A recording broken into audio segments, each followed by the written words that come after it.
सिम्मी की शादी एक जॉइंट फैमिली में होती है जहां उसके पति राकेश के चाचा चाची भी साथ रहते थे। उनकी बहू मेघा सिम्मी की जिठानी लगती थी। अरे मेघा, राकेश आ गया है, उसका खाना लगा दे बेटा। हाँ माँ, बस वो चेंज कर ले, मैं खाना लगा दूंगी। सबके कमरे में जाने के बाद सिम्मी और राकेश साथ खाना खाते हैं, जिसे देखकर मेघा को जलन होने लगती है। अरे सिम्मी, हमारे घर में पति के साथ खाना खाने का रिवाज नहीं है, तुम्हें राकेश ने बताया नहीं क्या? सिम्मी मुस्कुराकर वहां से चली जाती है कि मेघा सिम्मी के सास के पास जाती है। अरे चाची जी, राकेश भैया तो सीधे हैं, कछु नहीं बोलते, कछु नहीं समझते, लेकिन आप तो सयानी है ना।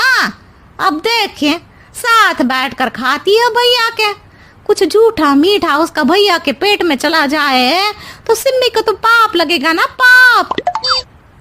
सिम्मी मेघा की बात सुन लेती है लेकिन कुछ नहीं बोलती।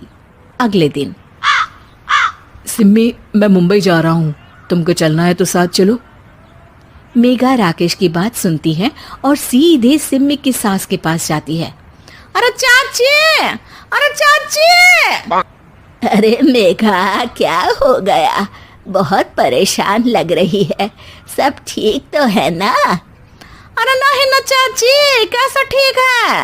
राकेश भैया मुंबई जा रहे हैं, आप तो जानती हैं कितने सीधे हैं, इतनी दूर जा रहे हैं, कहीं कुछ हो न जाए। अरे नहीं नहीं, मैं नहीं जाने दूंगी उसे। अरे सिम्मी, पता चला है कि राकेश मुंबई जा रहा है। ना बेटा ना, वो नहीं जा सकता। अरे माँ, उन्हें ऑफिस के काम से जाना था, लेकिन आपको तो पता है ना, उन्हीं दिनों मेरे मायके में शादी है, तो वो अपनी जगह किसी और को भेज रहे हैं। अच्छा अच्छा, तो फिर ठीक है।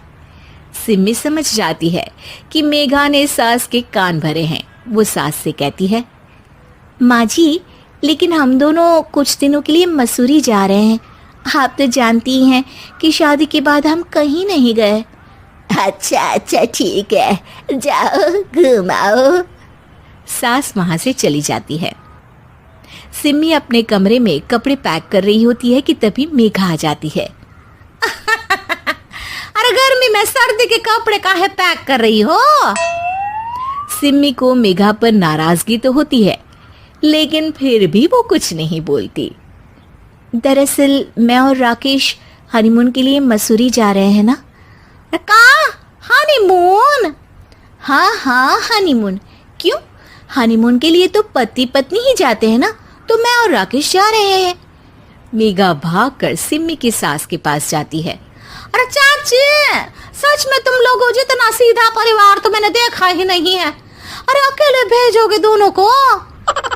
मैं और सुरेश तो कभी अकेले नहीं गए। हाँ भाई, हम तो परिवार में ही अच्छे, बड़ों के बीच, ऊपर से खर्चे है भगवान। अरे चाची, पहाड़ी इलाका है, कुछ हो गया तो? सास सीधे सिम्मी को बुलाती है, लेकिन सिम्मी तो वहीं सास के कमरे के बाहर ही खड़ी थी। बस मेघा दीदी, आपसे यही उम्मीद थी। अरे बड़ी हूँ, घर के कायदे कानून तो मैं ही बताऊंगी ना। अरे तो अपने घर में रखिए ना सारे कायदे कानून। आपकी सास खुद खाना बनाती है, क्योंकि आप यहाँ आकर मेरी सास के कान भरती हैं। आपका पति हमेशा खुद खाना लेकर खाते हैं, क्योंकि आप मेरे घर में ये देखने के लिए बैठी रहती हैं कि मैंने और राकेश ने साथ खाना खाया तो खाया कैसे। मेघा दीदी, आप अपने घर और घर वालों का ख्याल रखिए। मेरे घर में ज्यादा घुसने की जरूरत नहीं है, और हाँ, मैं अपने सास और पति को संभाल लूंगी। मेघा चिल्लाती हुई वहां से चली जाती है, जिसकी आवाज सुनकर राकेश वहां आ जाता है। सिम्मी, मैंने तो तुम्हें पहले ही अपने घर का माहौल बता दिया था। हाँ राकेश, तुम्हारे घर का माहौल बहुत अच्छा है, लेकिन बाहर से कुछ लोग आकर इसे खराब करना चाहते हैं, जो मैं नहीं होने दूंगी। सास सिम्मी की बात सुनकर कमरे में चली जाती है। सिमी और राकेश घूमने जाते हैं और जब वापस आते हैं तो दरवाजे में मेघा और उसके पति खड़े होते हैं, वो भी सामान लेकर। अब छोटे मर्यादा तोड़कर घूम रहे हैं तो हम काहे नहीं। अरे भाभी, तो आपको किसने मना किया है? वैसे भी 4 दिन की जिंदगी है, दूसरों के घर में ताक झाक करके बिताने से अच्छा हो मौज करके ही बिताओ।